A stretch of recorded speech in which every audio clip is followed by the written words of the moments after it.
आज पढ़ेंगे हम dialysis disequilibrium syndrome. Dialysis disequilibrium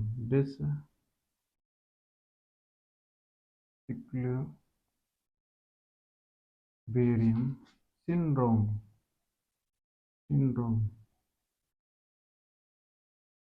इसका मतलब क्या होता है?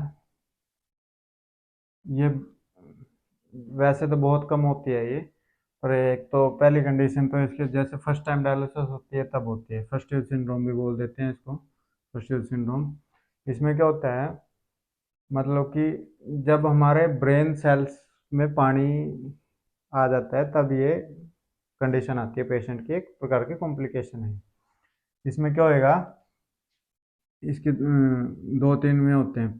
पहला तो है ब्रेन सेल्स में जब वाटर आ जाता है, वाटर। दूसरा ये होता है हमारे बॉडी के अंदर, जैसे प्लाज्मा हो गया, प्लाज्मा ये लगा लो, प्लाज्मा ये हो गया brain cells. Brain cells plasma में सोल्यूट लेवल होता है, सोल्यूट लेवल सपोज करो इतना है, सोल्यूट लेवल ये इतना है।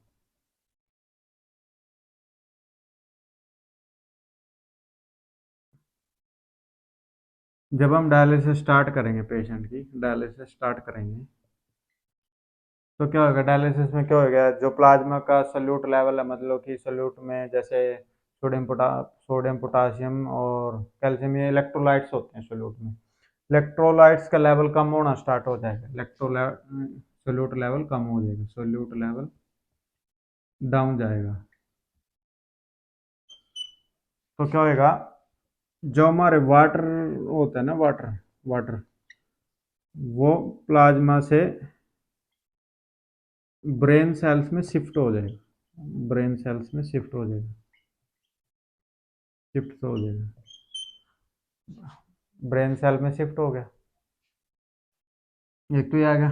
और दूसरा क्या होएगा, जो हमारा सी एस एफ होता है, सी एस एफ का मतलब होता है cerebro spinal fluid. C S F में pH value pH value pH value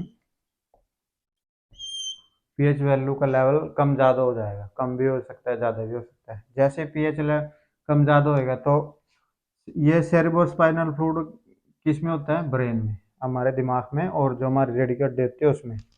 इसका पीएच लेवल कम हुआ तो क्या करेगा, मतलब कि ब्रेन अपना जो कंट्रोल है वो कम कर देगा, ब्रेन का कंट्रोल है वो कम हो जाएगा, कंट्रोल कम हो जाएगा, कंट्रोल कम हो जाएगा। और क्या होएगा, पेशेंट इससे कोमा में भी जा सकता है, कोमा में भी जा सकता है। ये तो आगे कंडीशन कैसे कैसे होता है। अब आ जाएगी मतलब कि मैनेजमेंट, मैनेज कैसे करेंगे, फिर आ जाएगा प्रिवेंशन। मैनेजमेंट में आएंगे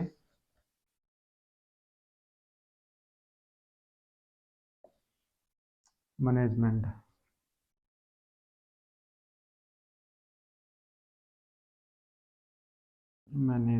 मैनेजमेंट में क्या होएगा, पहले तो जो हम डायलिसेट यूज करते हैं, डायलिसेट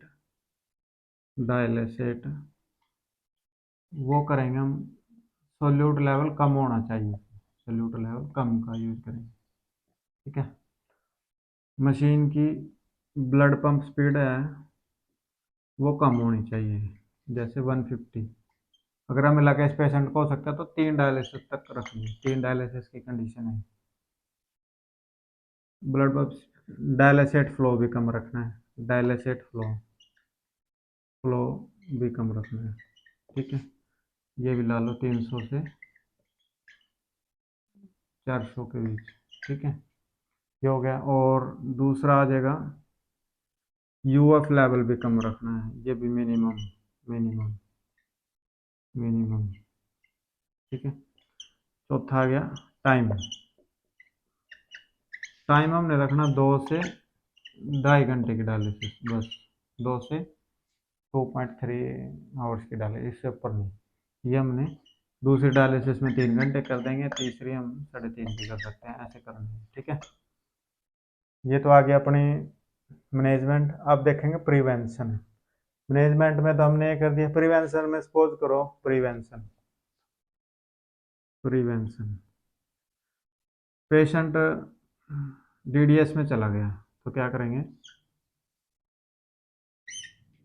मतलब कि हाइपरटोनिक, हाइपरटोनिक परटोनिक solute, hypertonic solute sodium, solute sodium, sodium उसको देंगे, सोडियम एनएस उसको देंगे, एनएस देंगे, ठीक है। डेक्सट्रोज भी दे सकते हैं इसमें, डेक्सट्रोज भी दे सकते हैं, डेक्सट्रोज, ठीक है। और सपोज करो उसको सीजर पढ़ने स्टार्ट हो गए, सीजर, डायलिसिस क्लोज कर देंगे साथ के साथ, डायलिसिस क्लोज कर देंगे, क्लोज।